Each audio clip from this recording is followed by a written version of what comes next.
Hey, what's up, everybody? It's Stefan, and this is another edition of On the Road Tequila Hour. So, guys, I ended up picking up a load from Georgia that went up to Michigan, and before I actually even left Georgia, I found another load that I was picking up the next day, 40 miles from where I was dropping off my load, and then going to Wisconsin with a round trip going back to Michigan. Cool. I book it. The company I ended up booking with was called Eleart, Eleart, and the credit score was horrible. And I was like, man, I guess I'll give it a shot. I don't see any other load that'll connect me while I'm up there, so I guess I'll go ahead and book this and see how things go. Worst case scenario, I'll go after their bond. Cool.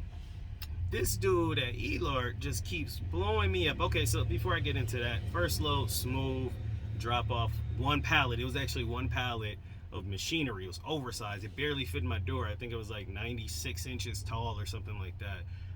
But one pallet, and it was $1,500. It was almost $2 a mile going up there to Michigan. Cool, that's all fine and dandy. So now let's get to where the drama unfolds. So I booked this thing with Eleart, round trip from Michigan to Wisconsin and back, and I negotiated a rate, but it was a little shy of $2 a mile. I think we had negotiated for $1,700, and it was 900 miles or 9 and some change for the round trip. And I'm like, well, it's convenient. I mean, I'll go right back where I came from. All right, I'll settle for less than $2. But this guy just kept calling, kept emailing, what's your ETA? And at one point, at the end of the first day, the day before I was supposed to even pick up this load, he's like, hey, where are you at? And I'm like, dude, I'm already up in Indiana. Like, I'm not too far. My first drop off's in 2 hours, and then your drop off isn't for 5 hours later after I drop this one off. I'll be there. And he kept calling and emailing and texting. I'm like, what the hell? Like, I've never dealt with a broker that had to sit back and just hound you. So that was red flag. So anyway, I ended up showing up. It was a nursery pick. So I ended up picking up from a nursery, going down gravel road. Actually got a crack in my windshield now. So I got a crack in my windshield, but I'm gonna have to get that repaired. And so pick up, and the lady's like, oh, let me get your paperwork for you. So she gives me the paperwork, and it has another broker on there.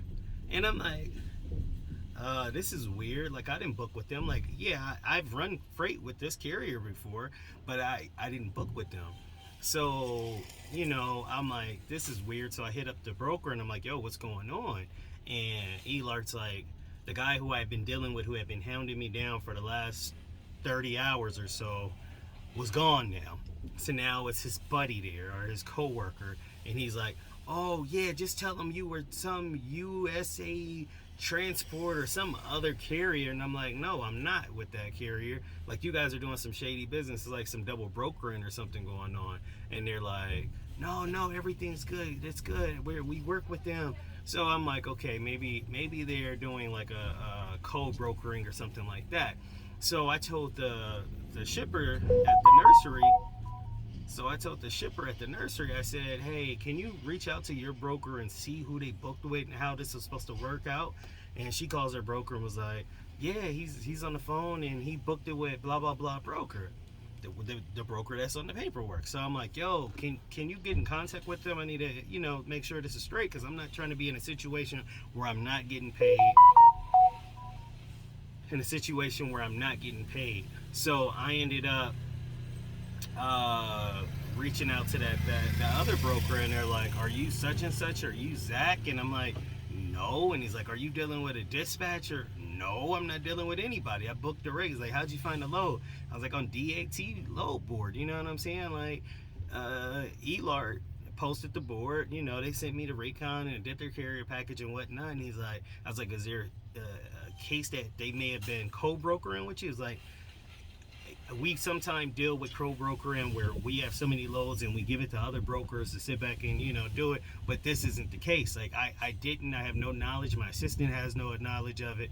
And then he tells me, well, just go ahead and take the load, and I'll make sure you're paid. You got my number. Video before this. And the video before that told you about the Circle Logistics and how they tell me to do one thing, and if it's not in writing, don't do it. So I said, nah, man. Meanwhile, phones still being blown up by the ELART guys. Like, what's going on? What's going on? And so now I go back to the other broker who originally had the load, and they're like, I'm trying to get a hold of these folks, and they're not giving me any clear answer. And meanwhile, ELART is over there, you know, telling me, just do it, we'll figure it out tomorrow. Like, nah, bruh, nah, not working like that. I'll call you back. So anyway, after sitting there for over an hour trying to get things worked out, the broker that I've dealt with in the past, or the brokerage that I've dealt with in the past, actually just said, you know what?